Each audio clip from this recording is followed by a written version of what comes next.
Okay, Caitlin. Let's get to it. Buckle up. I am ready. So we rarely do like super topical or like stuff super or like time bound. Yeah. But we just hit a point where we felt like we had shit to say. I have feelings. Goodness. They're coming out. Sorry. So basically this one's going to have an E on it. We know this is going to be an explicit one. There's going to be F-bombs dropped. Caitlin is actually enjoying a shot of whiskey at the moment, which is our drink for this one because, folks, we're talking about Twitter. And we're going to need a shot. The glorious hellscape that it is. Yes. Dumpster fire-a-palooza. Mm-hmm. So we are going to need, I might need 2 shots of whiskey, and I don't really drink whiskey just to get through this. Yeah. Yep. So it's happening. All right. One of the our note from producer Zac says, we'll probably need this shot to discuss the current state of Twitter. And the footnote is objectively, of course. And I would like to go on the record and say I did not sign up to be objective. All right, but we also did talk about, like, this isn't just going to be like a takedown of Elon. No. Because there's plenty of people doing that. And honestly, he's doing a really good job himself on Twitter. Correct. Not doing himself any favors. Yeah, so we do have a list of things that we think, I don't know if we can learn is the right word, maybe, or can understand from what's going on at Twitter. So essentially, for those not in the know, I'm assuming most everybody knows. But right? Elon was pretty much forced to buy Twitter. No. Well, no. He forced himself. He did. Because he thought that his money was going to get him out of the situation. And then when he realized he signed a non-binding contract and the government court in Delaware was like, bitch, no, you got to buy it. Yeah. And then he was like, oh, either I like pay you a lot of money and don't own Twitter, or I pay you like a very similar amount of money and own Twitter. Yeah. So he chose the less terrible of 2 options. Like, I mean, kudos, I guess, to the Twitter board for like having that in there. And they protected their shareholders. Yeah. Which is exactly what the board was supposed to do. It is. And it's why they had to even consider the offer in the first place. Anything that is a potentially credible offer from a fiduciary standpoint, they've got to consider it. Yeah. And so they had to. And I mean, and it is, it's frustrating, but the way the whole thing went down is basically somebody said, Elon, you should buy Twitter. And then he's like how much? And then they're like 44 billion. And he's like, but it was, okay. The kicker was, it was just all a joke to him because his offer price was $54.20. So $4.20 a share, $4.20. It was all a weed joke. Like he's just sitting around making. Yeah. Well, he makes weed jokes and some 69 jokes and he just makes jokes. So anyway, but now we're down a rabbit hole of like Elon, which is not what this is necessarily about. I mean, it is because he owns it and he's doing things. But I mean, a couple of things that have struck me from like the day he took over, like walking in with the sync, like tweeting the sync thing. And I still I think I was so annoyed by the way all of it happened and like the internet should be a nice place to be sensibility. Yes, I know. Like in a perfect world, like the internet is safe for everyone to use. And I like the things that I was hearing and like digesting about the situation was that was not going to be the case under, you know, privileged white man leadership who made all of his money during the apartheid in Africa. So yeah, I mean, his dad gave him his money from running the emerald mines, I believe it was. Just really bad. Yeah. So shocking that he's a racist. Weird. So it's not a he's not a self-made person by any means. No. He inherited his wealth. He's done well, and yes, Tesla's a beautiful product, and PayPal and all of the that's great. But and I mean, and Tesla he didn't invent. No, there were 2 guys who created that. He bought it and then has sort of taken on. I founded this company. Yeah, which he didn't. No. So there's some of that. There's a lot of ego, and I think when you get to that billionaire status, ego is going to be a huge thing. Yeah. Well, yeah. There's also not liking being told no. He doesn't have anyone in the room who's like, you know what, maybe this isn't a good idea. Well, he did, but he fired them all. Correct. So I think from my standpoint, as somebody who owns a company, albeit a slightly smaller company than Twitter, it's though little bit not smaller. As much smaller based on all of the quitting and the layoffs. Give it time. Maybe. That's not funny. What kind of struck me as odd is I want like contrary and divergent opinions in the room. I want people to share with me their thoughts, and you don't always like it in the moment, and I may not always go with it, but at least I've been informed about how somebody else feels about it or a thought somebody else has. That's super valuable. Like, again, it's that old, if you're the smartest person in the room, you're in the wrong room. And for people like Elon, if you're the smartest person in the room, good for you. Don't let anybody smarter than you in. And that's just a weird place to be for me. And it's a weird place to go with employees who are giving you like counter opinions to what you think and just saying like, I'm going to run this. I think the biggest struggle for me is that those people knew more than him, but because he had money, like it was not a meritocracy to begin with. Too. He's owner. But yeah, and so like to come in guns ablaze and say like, I know more than you about how the internet should work when they've been like running the internet for the last 15 years, like it just, the ego was too much, and then like the complete implosion of any sort of like safety and moderation on the platform. Yeah, which is getting into trouble right now with Apple and Google, the EU. And the EU, exactly. Potentially the federal government, Congress is talking about things. But there's no, so like the United States federal government can talk all they want. They have zero actual legislation in place. Correct. To moderate or regulate how internet platforms work. The one time they tried to do it, they don't understand how the internet works. They're all septuagenarians who have no fucking clue. Like, we don't have time for that today either. Right. I was going to say the one time that Congress did try to regulate the internet, it was embarrassing. Right. The conversations that were being had, like people were explaining what a server was and what like the fiber cables were in the backbone, and it's like none of that is actually relevant to like how content moderation should work. Like and how the internet is a utility now and should be governed as such, but we don't have frickin' time for like there's so many things that like I think that part of what it shows you is who's in charge matters, and that in a capitalistic society, the people who own the companies and run the companies, it matters. We can no longer rely on private industry to do the right thing. Like, and that theme exists. That's existed since the country was formed, and before that, the Industrial Revolution taught a ton of people that. When you have 9-year-olds losing arms in mines and workshops, like the government stepped in. So, like the labor relations board. Thank you, but also like unionization and like the labor revolution that happened post-industrial revolution. Once we had to leave our houses and farms to work. Like that will be necessary in the context of the internet, and we're not there yet. And the internet, like capital I internet, keeps growing beyond the scope and capacity of of the U.S. government to regulate. So like right now we're relying maybe on the state of California, but definitely on European countries to like govern companies that operate globally, which is all right. In this context, it's all companies where we are relying on other people. And then like, for some reason, Apple has become like the police of the internet. And I use Apple products. They make a beautiful product, but I don't want them to be the arbiter of truth about what is good and bad on the internet. I think that for them, it's that they want to ensure that their platform is a fairly safe place for people to be. But they know that like they've hung their hat on privacy and safety because that is monetizable in that's what like people now want. And in the future. Yeah, you can charge people for safety and for privacy. Absolutely. So I think that what you bring up and talking about like rolling it back to like the internet being this global thing and it's important and blah, blah, blah, unless you're in North Korea and then you've got 4 websites and that's all you can go to.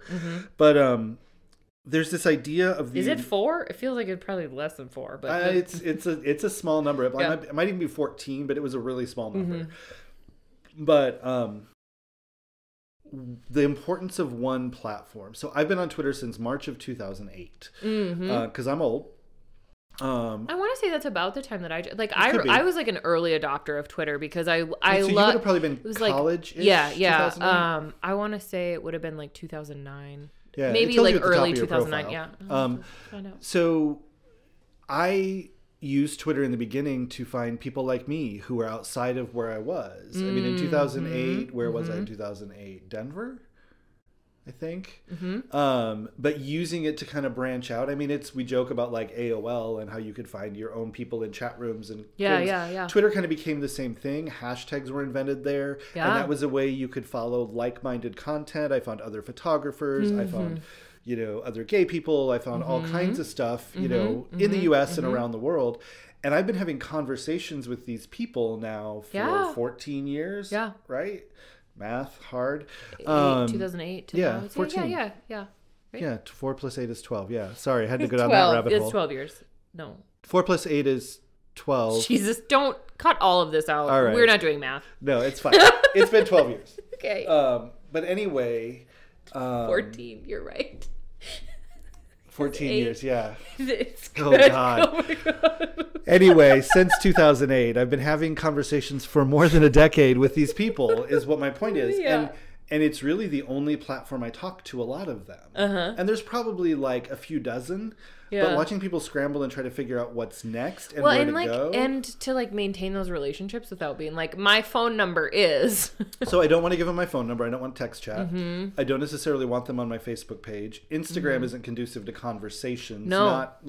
Not in that way. Well, and like Twitter used to be really fun and like pithy and funny. Like I remember being really upset when they increased the character count because like part of the pleasantness of Twitter, or like the fun game, was to like, how funny can I be with 140 characters? And now it's 280. Yeah.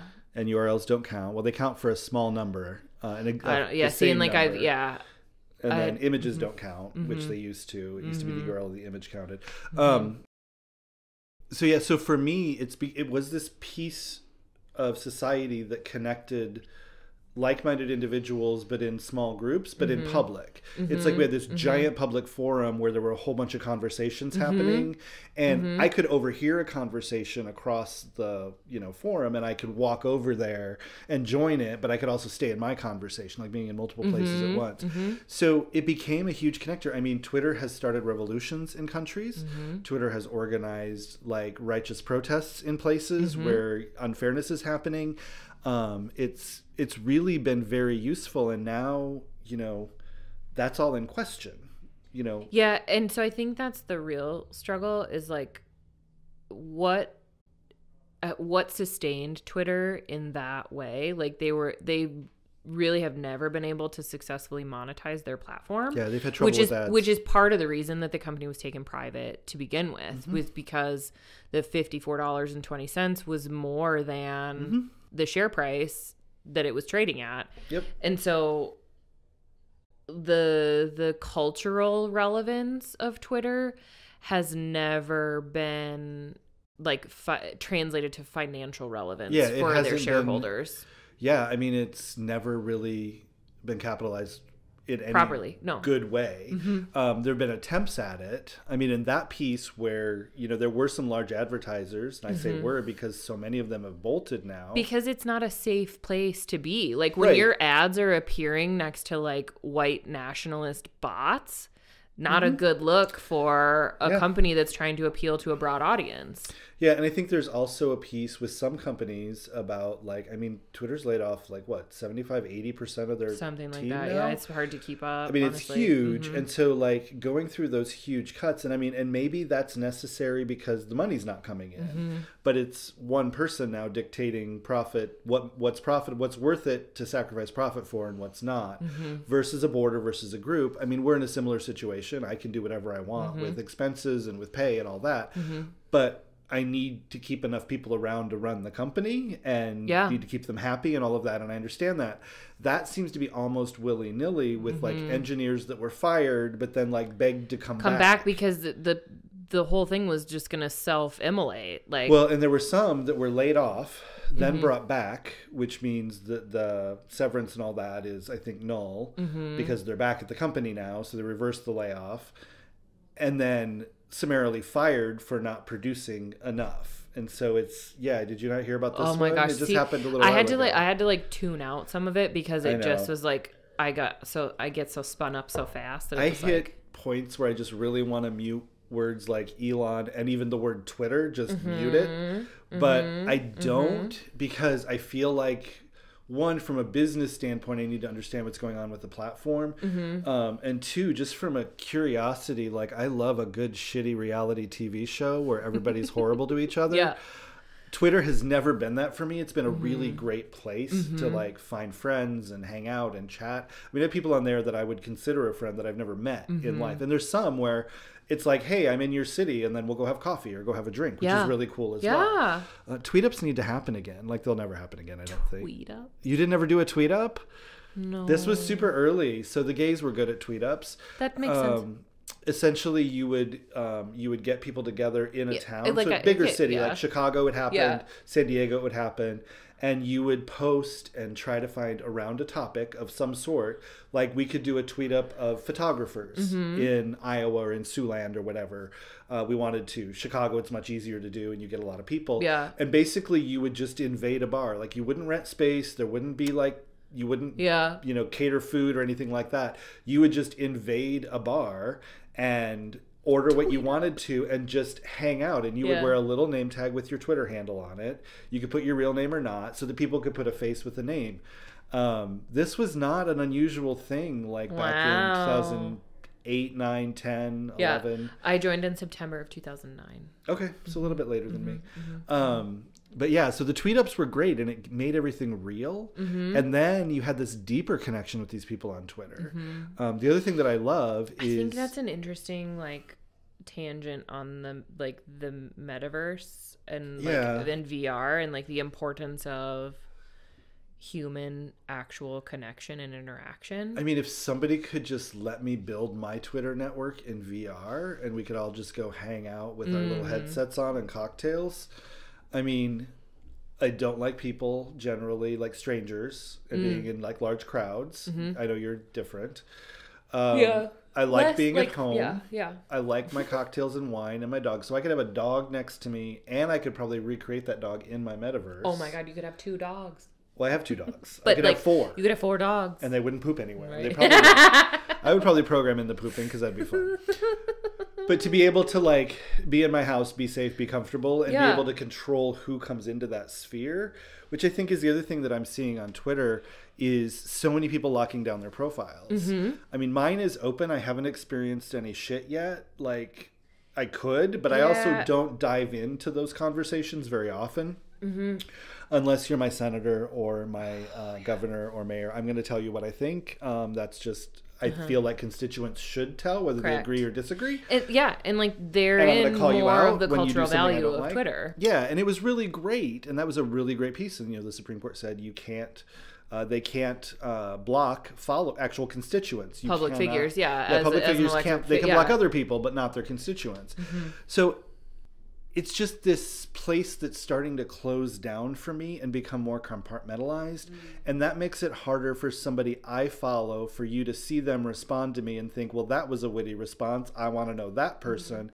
Now that you say that, I have been seeing so many more of the gray little boxes that's like, you can't view this tweet because of their settings. And like, and the retweet is grayed out. Yeah. And that's, I think, what's great. Like, I found Ty Rushing because of you, so at Rush the Writer, who has been really fun and interesting. We've had enough back and forth and have enough connections now that I do see his stuff and it keeps going.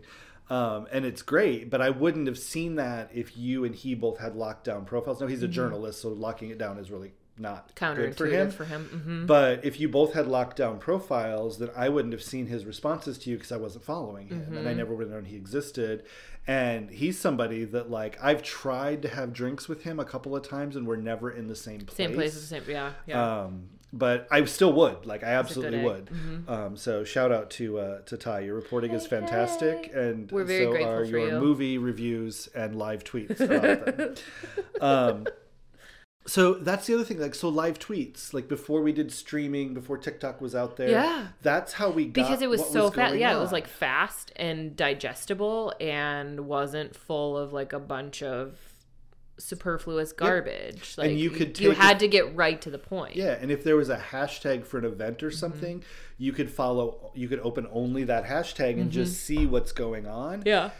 I mean, it was just there's so much value in the platform that I mean, and again, it's not monetary value is the problem. And when you start looking at a platform like that from a monetary only point, I get it. I get you spend a lot of money to buy something that maybe you wanted to buy, maybe you didn't. But I mean, figuring out, I feel like all the wrong things are happening to actually turn it into a profitable platform, and that it's just continuing to collapse on itself. It's almost like the current ownership doesn't have any relevant experience. I mean, I feel like that's true. Yeah. And I think that a lot of the experienced people are gone. Like the senior leadership is all out. They peace out. And like some of them took I was like, did they peace out or were they asked? They were like kindly told to fuck off. A large chunk of them were invited to seek success elsewhere. Right. But then the ones that were left were like, I can't stay here. Like the people in charge of like their security and content moderation and those types of things were like, there isn't any, we can't actually do it, and I could be held legally liable for it when it goes down. I'm out. Like I can't be a part of this. I mean, I've been in compliance. That's part of what I was looking at. You know, European compliance and U.S. compliance and things like that. I've been a part of companies that have compliance departments, and it's very, very serious. And compliance people can get in trouble if they don't enforce things. And if you get to a point where it's unenforceable. Yeah. So I was listening to an interview with the former head of like safety and compliance. I'm going to get the title wrong because I'm not as like well versed in this, but he was talking about how Twitter previously had policies in place that governed the way they decided to moderate. And those policies stopped being the like final say. Well, yeah. That, like the governance became just like, because I said so. Well, I'm in charge because I said so. It's by Twitter poll. There's just an ask and do you think we should do this, and yes or no, and then and like the thing I've learned about myself is that it's less about like what you actually do and more about whether or not you're a giant fucking hypocrite while you do it. So I think that's true in a lot of life. Yeah. So many things. I was watching a documentary recently where I was like, the behavior of this guy doesn't bother me. It's that he told other people not to do exactly what he was doing. So that's a bummer. But in this case, like his whole thing when he was trying to get out of buying Twitter was the bots. And like your users are all bots, as if he hadn't, like Tesla's share price had not benefited from bot activity on Twitter. Well, of course. And now as if his polls are relevant actual sample sizes of people and not a bunch of fucking bots. Well, you can run profiles. I think that they ran, you can run your profile through, and I do it every once in a while to see how many people are bots. Yeah. There's some that'll tell you who they are and you can block them. Really? Yeah, which is really great. So somebody did that on his and it was like 72% bots following him. That hasn't been turned like off. He owns everything. He can do whatever he wants. Like turn that shit off. It goes back to the idea that like he just wants a bunch of people around him that are like, you're doing such a great job. So I mean, is it a good thing if he gets tired of that at Twitter and moves on to another project? I mean, presumably there's rumors that he's looking for a CEO to run Twitter who's because not he can't run 3 freaking companies and do a good job at any of them. Is he the CEO of SpaceX and Tesla and Twitter? And Starlink. Oh, yeah, the internet service. Yeah, which is actually really good. But I think that's the other thing is he's now very publicly toxic to a lot of people. Tesla's share price has been plummeting. And what happens when Tesla's share price plummets so far that the loans that he has against that, like he's gonna be underwater so everything quickly. I mean, Ford could buy Tesla, I guess, maybe. Apple could buy Tesla. Apple could buy everything. Apple could buy like most countries in the world with their money. But yeah, so I think that's where we're gonna hit a point here, maybe before the end of the year, where it's like either he's going to move out, somebody else is going to run it, and it's going to stabilize and come back around. And maybe it'll be profitable and the rest of his companies might stop their stock dip and come back up. Or it's going to be like just gone. Like it's just going to implode. I mean, I think that the code alone, from what I've heard from people who code, it's so fragile. There's a lot you have to do. I mean, if you play an online game that gets regular updates, you know that things that have been working perfectly, suddenly there's an update for new features, and these things that work perfectly for 2 years are now broken. And that happens with like a Twitter or a Facebook. We all see it all the time. So it just blows my mind that like all these people are gone. Okay, so I want like predict what happens, or how long does it last in its current iteration. I would say by like the end of Q1 23, it's gone, or like changed. It doesn't exist. Yeah, I think it either just like implodes because the code is like so fragile and unmaintained, or it's like shut down either by the App Store or the EU's like moderation regulations. Yeah, I mean, and with a global platform, if the EU blocks it, there's no point. Yeah, I mean, if it gets pulled from the App Store, our current apps will continue to work for as long as the code lets them continue to work, and the phone does. That happens with a lot of things where it doesn't get removed from your phone right away. But it's just, I feel like so, and maybe this is just me being overly optimistic because the platform's been so important to me. The tables have turned. I know. I feel like he's going to hit a point where either he gets bored or frustrated, or actually listens to people like Mark Cuban is telling him, like, dude, do something else. You're screwing this up. And Mark Cuban's huge on Twitter and a really good businessman. And a like, nice guy. Not a huge piece of shit. Right. Well, there's that. Yeah, he is a really nice guy. The bar is not so high. And he's telling him, like, dude, get somebody else to run this. You can't do this. You don't know what you're doing. So I think that either that'll happen. Either he'll get bored and move on to something else. He'll get really, really frustrated and just not want to deal with it anymore. Or he'll listen to somebody and somebody else will be put in to run the company. I think he'll still have his hands in it.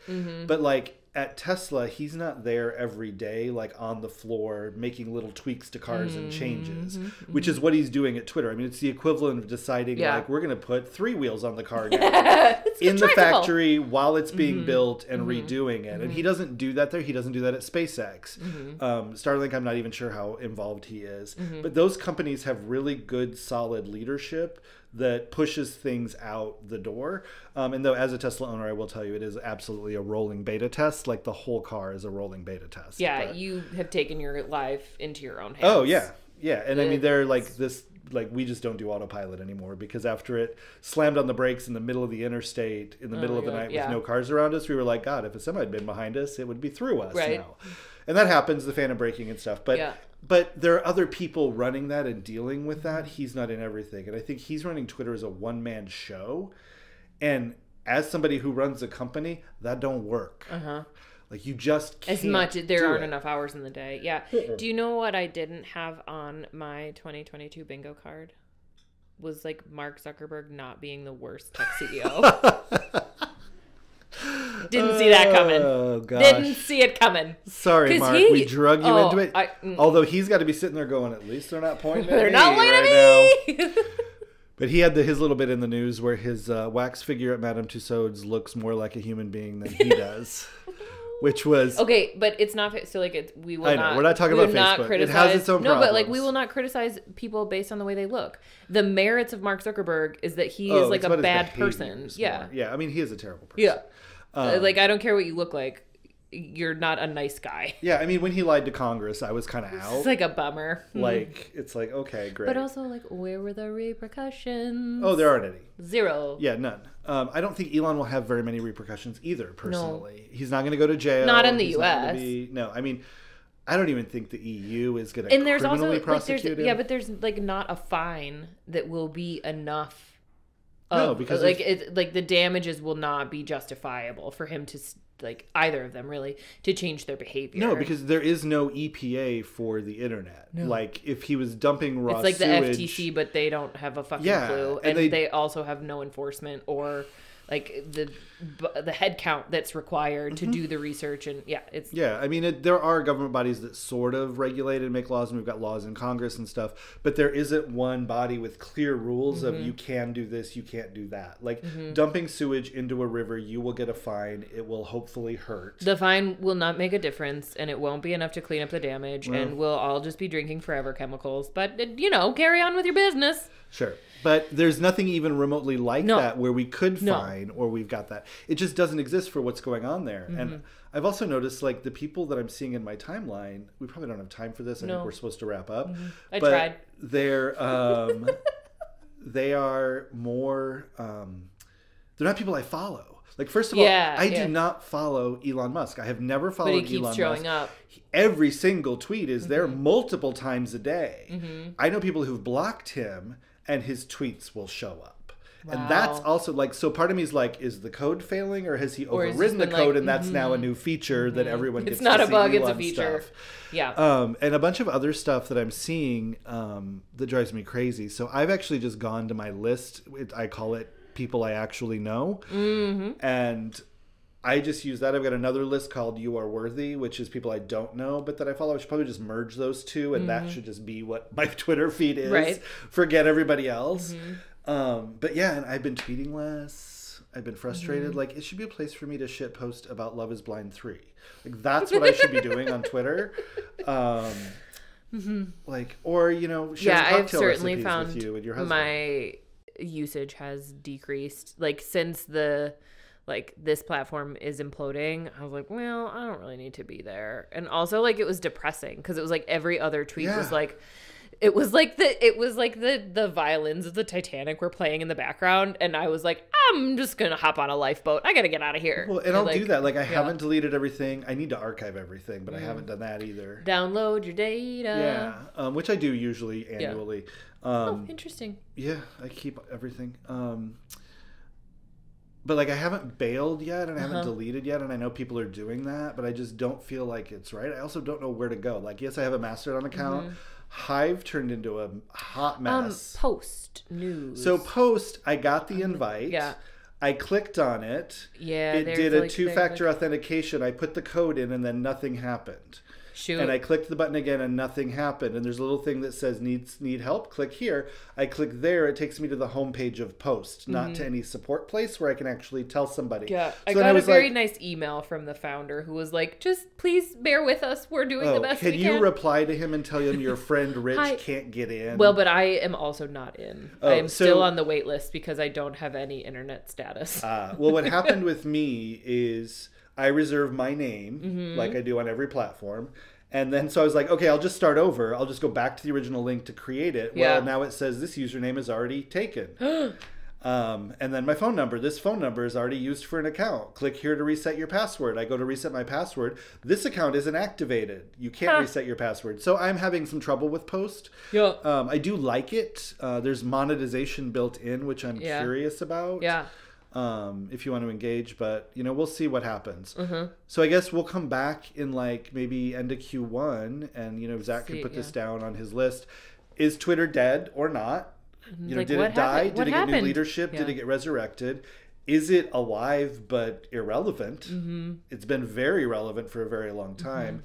And then if it is gone or irrelevant, what took its place? I mean, Automatic, that owns WordPress and WooCommerce, also owns Tumblr now after the Verizon bought it, took all the porn off it. They bought it. Yep. And so they're saying that they want to reinvent the platform in like a 3.0 version to function a little bit more like a Twitter. Yeah. So they're thinking maybe they can replace it. It's a familiar platform. People have accounts. Yeah. What took its place? Is Post the thing that took off, and all of us are paying like a lot 50 of cents to read tech people private are tweets? Excited about Post. Yeah, and have like a pretty significant like tech. There's a lot of ad people that are excited about it as well. Well, and I think publishers are excited about it too, because it allows for like additional monetization of their content. And it's micro monetization, which Twitter never got. It allows the Washington Post to monetize when you click off, but they never monetized it on platform in a different way, which gets you to a different audience. Paying 50 cents for one article, I might do that, but I'm not subscribing to the Washington Post every single time I want to read a story. Yeah. I mean, it's insane. All right, so join us at some point in the future when Twitter doesn't exist anymore. Yeah, we're concerned and sad about the shit show that Twitter has become. Mostly, I'm angry. I have not moved through the anger phase. I haven't gotten to anger yet. Oh, I'm still just like sad and overwhelmed about the situation. That's where I am. I haven't even gotten to anger. I think that if it really starts to break, or if enough of my people like leave, I'll get to anger, and then we can work through that together, probably with a couple shots of whiskey. Yeah, I think that's a great plan. Yeah. All right. We'll see you then. That's it for another episode of Cocktails, Tangents, and Answers. We hope it was as much fun to listen to as it was to make. You can find me on Twitter or Instagram at Rich Mackey. I try not to make it too difficult. It's just my name. And you can find our agency at Antidote_71. That's ANTIDOTE_71 on Twitter and Instagram as well. And you can find me at home sipping a craft cocktail prepared by my in-home bartender. It's my husband. We'll be back with another episode every other week and a whole new cocktail recipe, plenty more tangents, and of course, answers to those pressing marketing questions. And if you'd like to send us a question, you can go to ctapodcast.live to send us an email. Or you can call our hotline at 402-718-9971 and leave us a voicemail. Your questions might be used for future episodes of the podcast. For now, like and subscribe and tune in next time.